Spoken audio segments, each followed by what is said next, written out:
Hello, everybody. It's Holger Mueller here from Constellation Research, welcoming you to episode 74. Can you believe this? Hello, my fabulous co-host Liz. How are you doing? I'm doing okay. My voice seems to have taken another vacation, so. That's the easy way around, that you partied too much over Super Bowl. I'm sure about that. Oh, yeah. I was all night long. Vegas, baby. Because you're such a big Kelsey fan, right? You know what? I have become a fan of the Kelsey family marketing machine.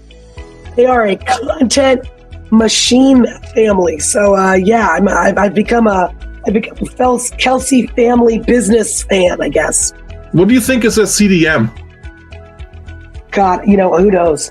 Who knows? But I got to tell you that they have figured it out. They have figured out that integrated omni-channel, whatever we want to call it, marketing mix of, they have that authentic personality, right? They're just going out there letting people see that they're brothers. It would be like if you and your brother had a podcast about ballroom dancing, but this is about football.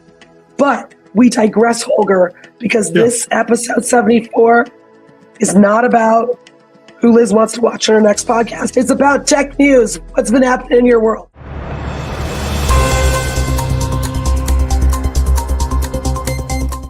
I wanted to ask you about the DAM that they're using, but okay, fine, the tech news, right? So big news, of course, in this week is the digital strategy adoption to the new world. On-premise vendors are not doing well. Cisco shows it can't grow in networking, and the other bets in security and collaboration are not making up for it. So sorry for the 5,000 or so layoffs. But we see this all across the tech industry, that companies are pivoting for the skills that they need to have to serve customers better and to shrink their cost base, right? So do you see something similar? I definitely think that kind of the austerity measures that we saw last year, trying to bring costs down so that you can increase margin rather than trying to increase acquisitions, that's definitely going to continue. I think the biggest challenge right now is last year we got really distracted operationally because of the big wonder called generative AI, right? We all kind of chased the fantasy of that rabbit, of all the things that it could do. And now that we're having to implement the reality of that cost, of the data, of the compute, of the blah, blah, blah. But all of a sudden now we're looking at these line items and the big vendors are looking at what they've got and saying, okay, we spent a year being a little bit fanciful. Now we've really got to tighten. And so they're almost swinging a little hard to that austerity measure. So I think it's going to have to balance out somewhere in between, because I think, to your point, the skills that we need, a lot of the materials that we need, we have to bring that back to center a little bit. But I'm also seeing investment start to open up a little bit, which I think is interesting. And I think it's very pointed investment into something you and I have talked about before, which is we're starting to see investment into things like generative AI, but into very specific use cases. We're not seeing these big investments and dumping money into big generalizations of AI. So Raza is a really good example. This week saw $30 million in Series C funding, I believe was that round. And it is a generative AI platform, but it's calling itself a pro-code, low-code platform for generative AI, right? So it's providing the infrastructure. It's providing a new, more modular NLP base. It's providing a more open, open model. So we're trying to find that better fit for AI in very specific use cases, but we're also seeing that you need to have that low-code UI interface. So how do we actually build a generative AI for the enterprise? We're also seeing some things come out of stealth. We saw Sierra Platform come out of stealth. That's Brett Taylor, of former co-CEO of Salesforce, current chair of the board of OpenAI. Brett Taylor also, who really, I think, just missed fielding questions from me about things during Analyst days, had to come out with a conversational AI platform. And Sierra Platform came out of stealth this week. They are already in use with some really big names, where, especially in commerce, where you're starting to see the application and the use of generative AI start to move the needle in profitability, and not just in things like your customers are happier, right? I think that we have spent the last year talking about AI as kind of a mystical CX magic wand. Like it's going to sprinkle fairy dust and all of a sudden your customers are going to have amazing experiences. What we're starting to see with things like the launch of Sierra platform is specific use cases that are moving the needle in both profitability, in service handling, in the ability to actually take on more customer questions, bring in more customer engagement. So I think we're going to keep seeing that. Are you seeing more specific use cases starting to emerge as well? Yeah, it's getting more specific, but what I also notice is the race for the developers on, right? You see like NVIDIA, who's making money hands over fist with their hardware platforms, just as 1 billion, which is nothing on their software platform, right? They just released their Chat with RTX platform, which you can download and run on your computer, not necessarily to play with it and see what you can do, but also to give developers and people a chance to get educated and get more knowledge about this. So that the race for getting more developers on these platforms is really, really tangible, right? And then we see on the other side, like how the whole industry is skewing, right? There's significant struggles. You mentioned Cisco, the same thing happened at Arista. The networking side on-premise business is really being affected. So I'm not sure how the HPE and Dell earnings are going to be. All the people who still sell to on-premises. It's really moving towards the cloud. And we see there in general the trend that who provides something to the cloud, like a company called Supermicro, which nobody knows, they're just providing racks, is doing still really, really well. So all the ARMS dealers for AI will have a bright future, and the qualification of the people who make the AI happen, which are developers. And you mentioned at the beginning, from the low-code side, right, the frameworks to build as a business user a nifty AI application is going to be there. In the meantime, so we have to watch for the big milestone, which is not there, right? Because generative AI is amazingly good at looking at unstructured data, document data. There's no solution yet how to do that for structured data, right? There's 3 approaches out there. Verbalize your transactional data into text, brute force, right? That was summer last year, was the only way that worked in summer last year. Then there's to insert code into your trees of the transformer model, which will then query data.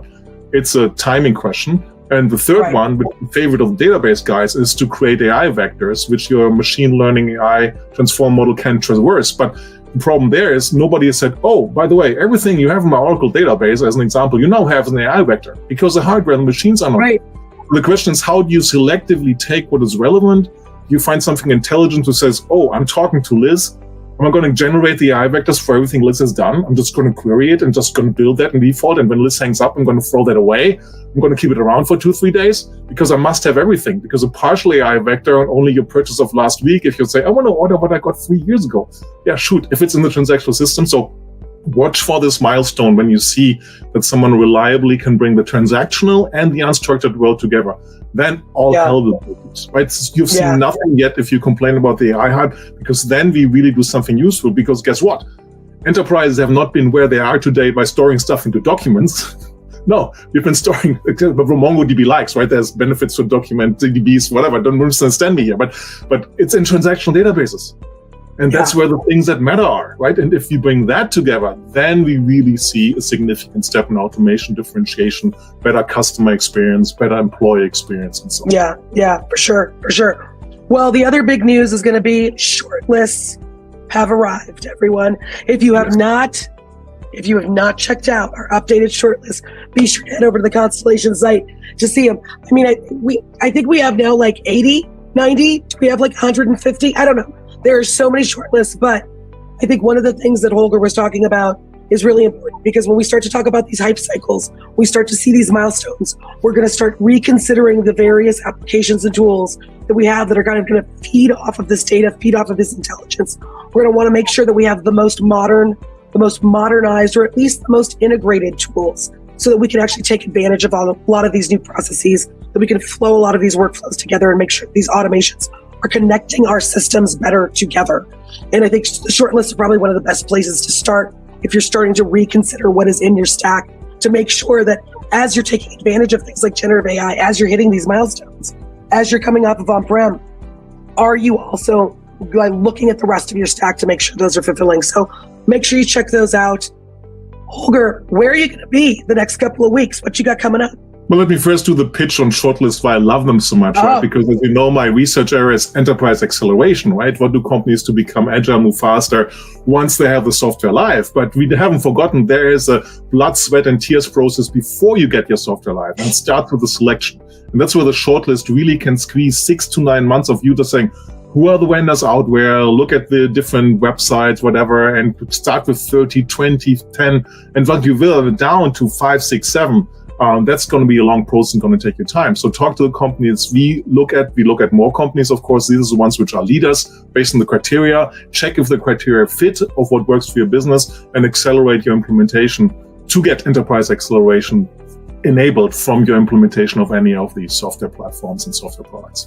Yeah, where am I going to be next week? Actually, I'm going to leave this week, coming by into your hood, flying out of LA into India. Yeah, our good friend Sachin Gosavi, our conference, has been speaking at NASCOM next week, Tuesday. He is the veritable slave driver. He schedules us 24/7. You're so lucky you have not been on an India trip with Sachin. And then I have.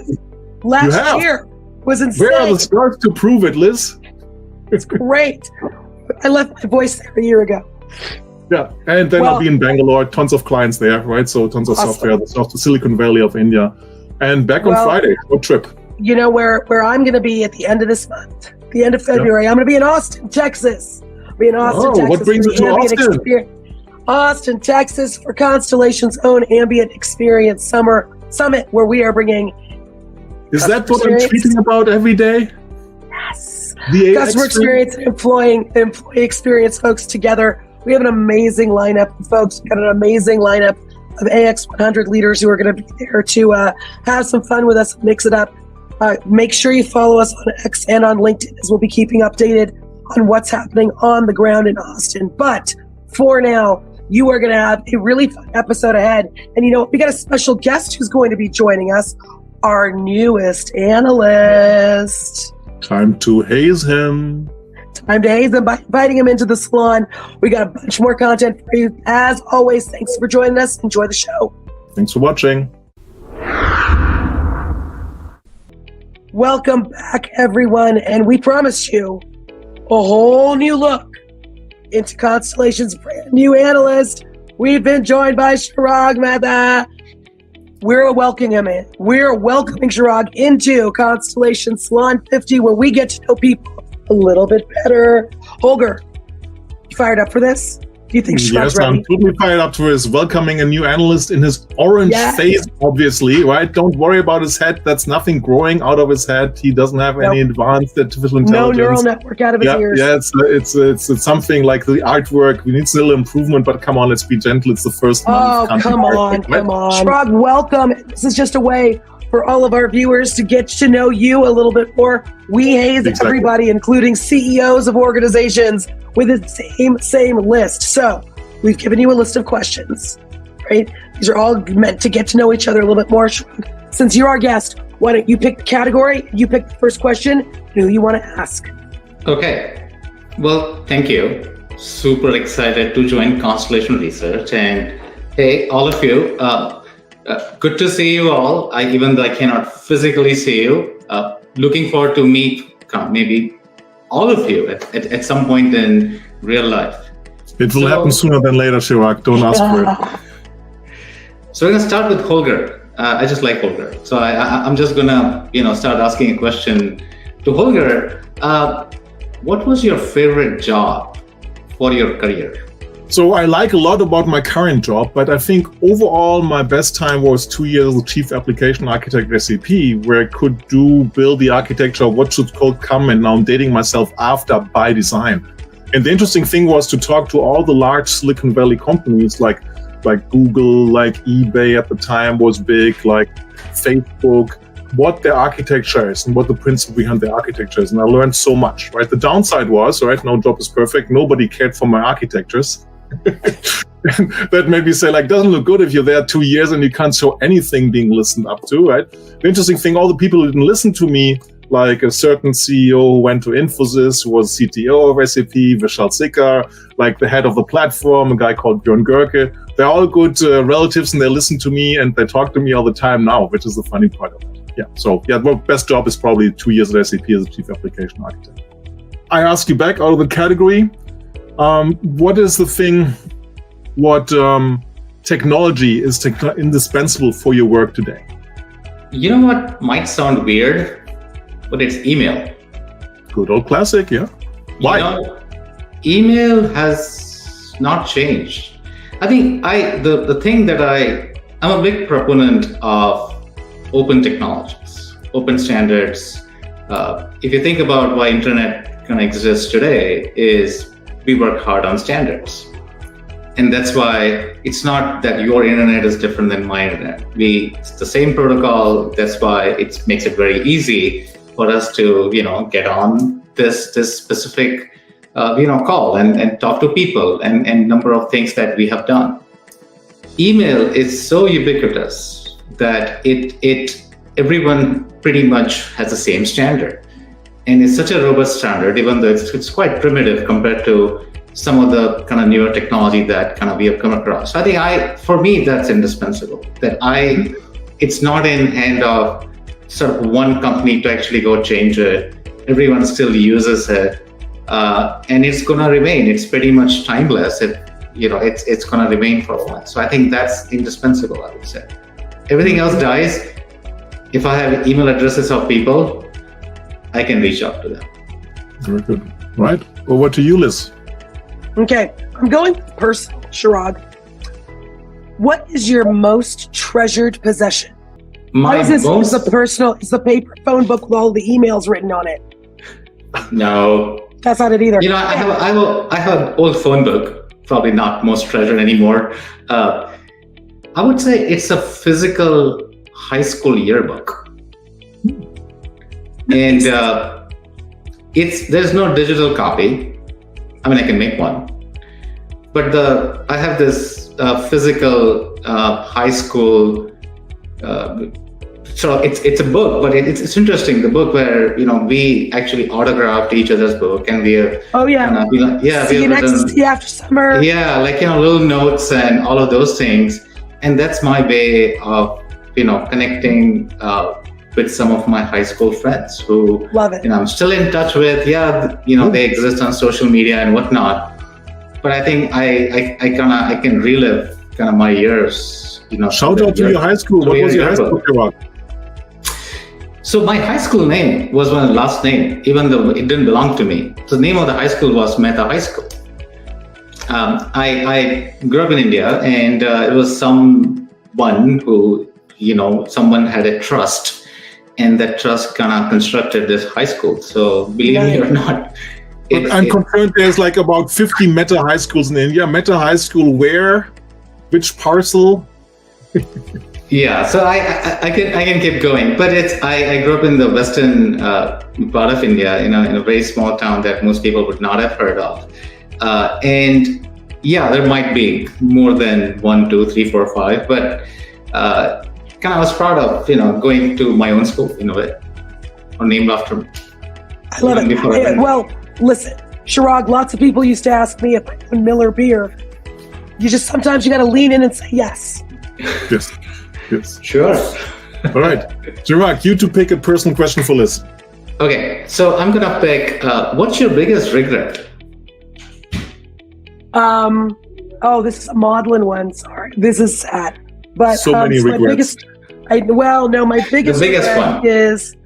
biggest regret is I was driving home. I was meant to go and have dinner with my parents one night after a weekend, and I was really tired. I called my mom and I said, "Mom, I'm just going to go home. I'm not going to drive up to you guys and see. I'm going to come up next weekend." And she said, "Okay."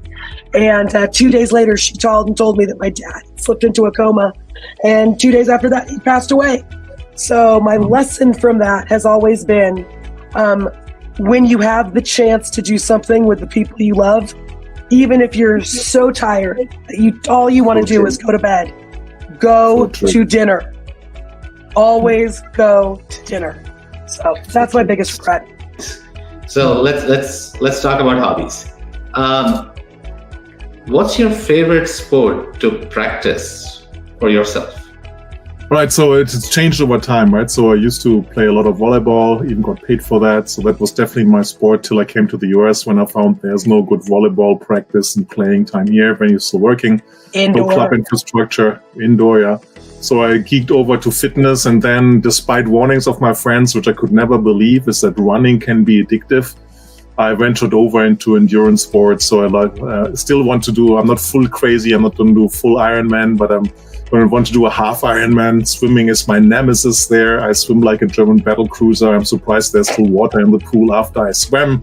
But this is why I always get injured swimming, which fascinates my chiropractor. I'm the only person who gets injured in swimming. Normally people just throw their ankles out with a flip turn, which I still have not mastered, right? So it's a nemesis there, but biking compensates really, really well. I won a 1,600-mile virtual race from Florida into Niagara Falls 2 years ago. So endurance is my new thing as I'm past 30s right now. Hey Holger, bring us home. We got our last question, and then we'll learn a little bit more about Chirag with this last one. Yeah. What is your favorite hobby, Chirag? I'll give you the same one back. I'm thinking. So many hobbies, and obviously that's changed, favorite hobby over a period of time. I would say right now, I learned guitar. I shouldn't say I learned, right? Because I'm not done. So I started learning guitar a few years ago. So like pretty late. Which guitar? Acoustic. So it's an acoustic guitar, and I just picked it up, and this is one of those, like, not a COVID thing, started before COVID. Actually, COVID kind of stopped that, but I started practicing more in COVID, so that kind of really helped. And I really found I always enjoyed music, so I just found that, and I never played any musical instrument. Yep. So guitar really became this thing that it's kind of an expression. Like you can actually go and not only appreciate music in a much deeper way, which I didn't realize that. I enjoy music, but now I can recognize how hard it is to actually make music. Nice. And have a much kind of deeper appreciation for people who make such a great music. And I'm learning it. So maybe someday, we'll play. Nice. We'll have a band. It'll be fun. Well, Chirag, thanks so much for joining us in the Salon. Hopefully everyone has had a chance to get to know a little bit more about you beyond your amazing coverage area of product and security. Thank you so much. Appreciate it. Thank you. Well, CRTV, we are back. And this time I've dragged another one of our friends to have a little trouble with me here on our latest episode, because I wanted to talk about ShortList. You know how we love ShortList season around Constellation Research. We love a good list. Mm-hmm. And who better to partner with on talking about conversational AI than our local resident AI expert, Andy Thurai. Andy's here with me. We're going to talk about the ShortList. Andy actually started the ShortList last year, and then I just barged in and decided to just kick things all over his nice, neat room. Just be like, hey, Andy, how can I mess this up? And he said yes. So we're going to have another side conversation with Andy about saying no when Liz asks us to do weird things. But thank you, Andy, for letting me come and have some fun with you on this one.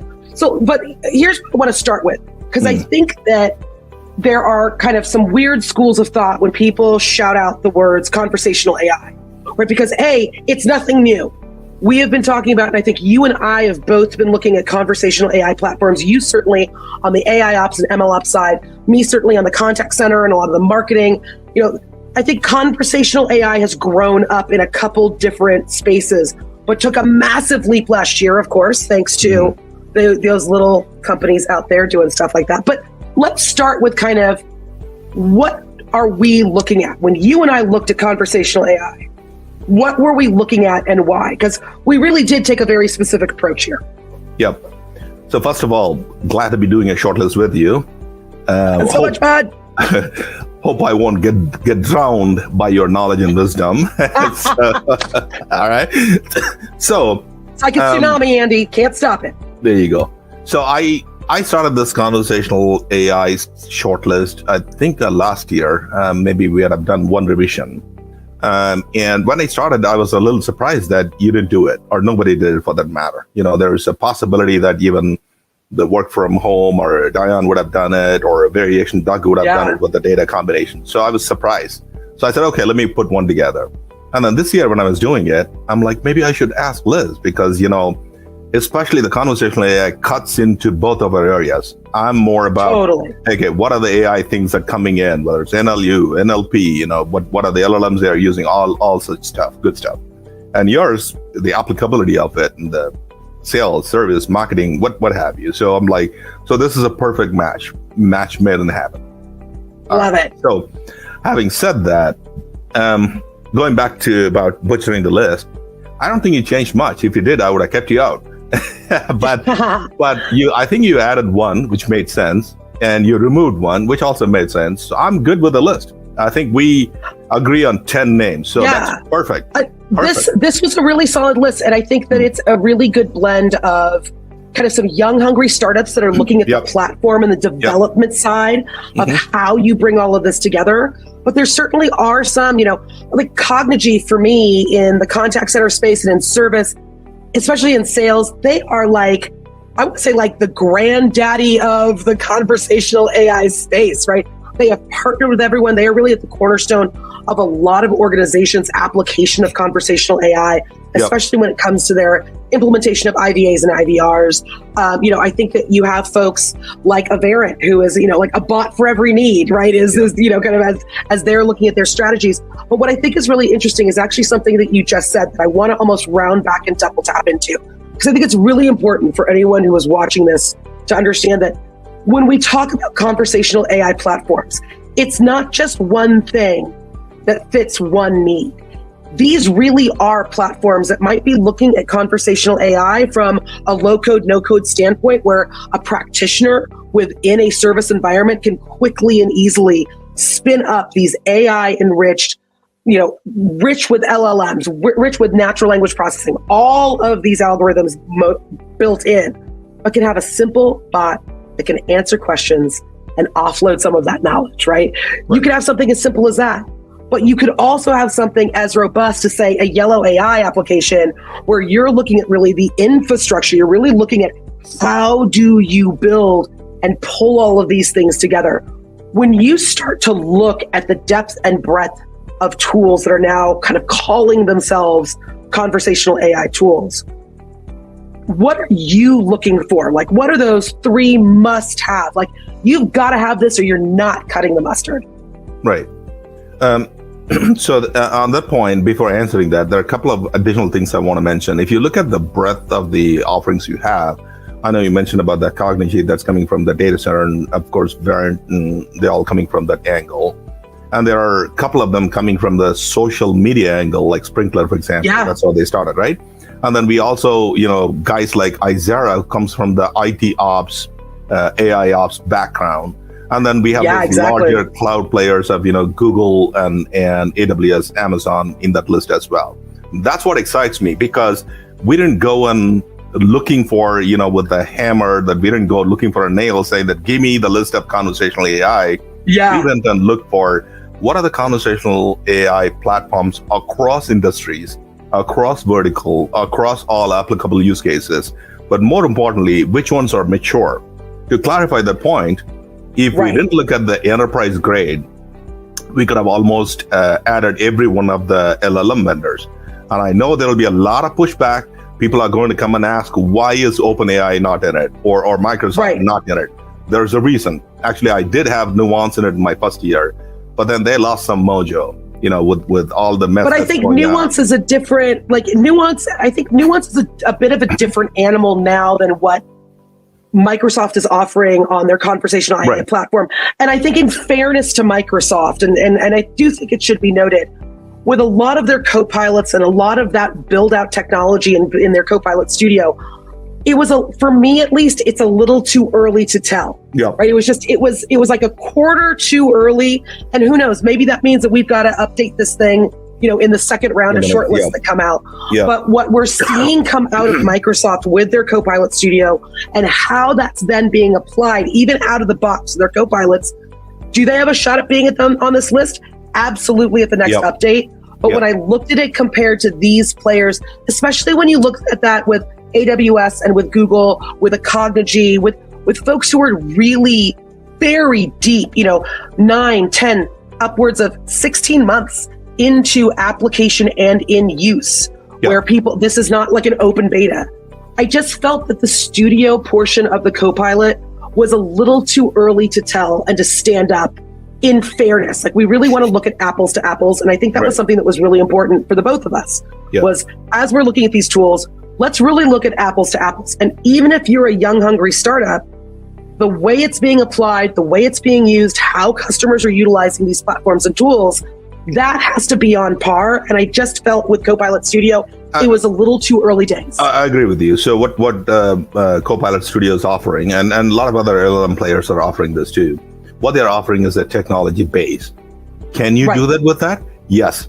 But can you, what we listed in here in the shortlist is that you could potentially take any of the solutions. They're all fine solutions, by the way. Some are better in certain areas, like we talked about when it comes to IT ops, AI ops, you're looking at a specific solution.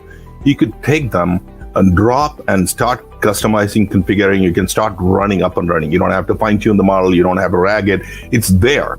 And more importantly, a lot of these guys, whether they use LLM or not, they're all trained in a specific area.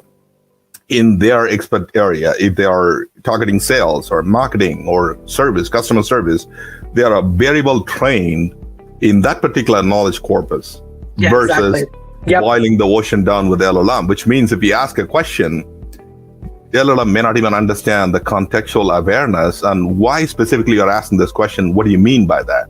And you have to obviously prompt engineer that to give a proper answer. But instead, these guys, if you go with some of them, they already know what is that you're looking for. And then they would give an answer somewhat close to what you're looking for, right? Yeah. And that's one of the things that made someone like an Amelia stand out to me, right? Is that you've really got that capacity to not only understand industry specific, but functionally specific applications. Because I think you're right. I think a lot of times people will look at service, but then they'll look at IT service management. Yes, the word service is in both things. Very different nuance, very different conversation. And if you're just trying to deploy in one of those areas without having that functional understanding and expertise, without having the context around which you're doing your analysis, you're really going to end up with a very, very messed up scenario. And quite frankly, we're in an age now where there's a financial ramification. If your bot comes back with the wrong answer, Air Canada is now having to compensate a passenger. Right, because its bot lied about a fare. So but that's actually not bad. That's not bad. The cost to them is much less. There was a Chevy dealership. Look it up. They sold a car for $1 to a guy, and then they made a binding offer. So exactly. Again, these things are all smaller events, right? I mean, if it happens on a massive scale, well, it's a smaller event with a really big headline. That's the problem. That's true. But that's the irony of something like a sprinkler being involved in this too, because talk about an organization that has a very clear understanding about sentiment. They probably have one of the finest tuned sentiment engines of anyone out there is really looking at someone like a sprinkler.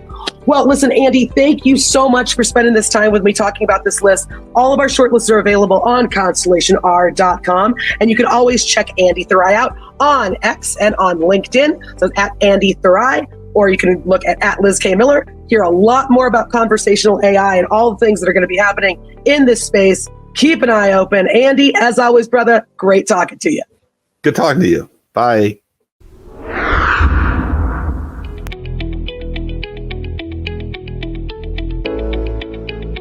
This carrier monkey kid of mine needs to stop bringing these different strains of shit home. It's killing me. Yes, or you should take that free immune system training as an opportunity and embrace a healthier lifestyle, which... Okay, I shouldn't be throwing stones now. I'm gonna... Like that I just left. Yeah, she's like... When you left one at my house? When were you here? I missed you. Oh my gosh, Holger. What the hell's happening in your house? What the hell's going on there, Holger?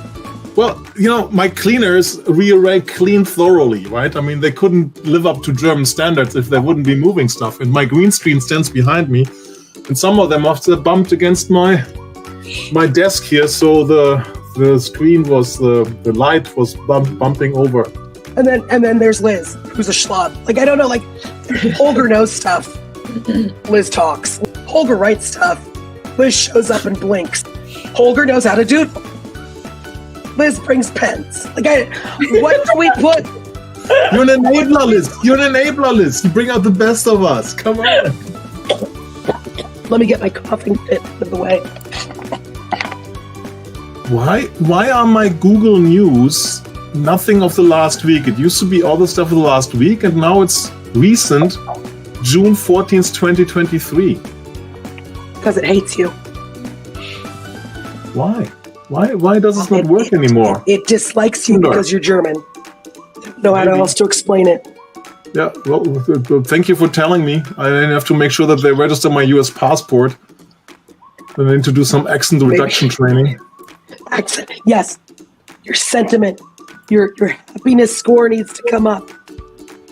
I got 2 news items. Are you in the right place? Yeah. 74. What happened in 1974?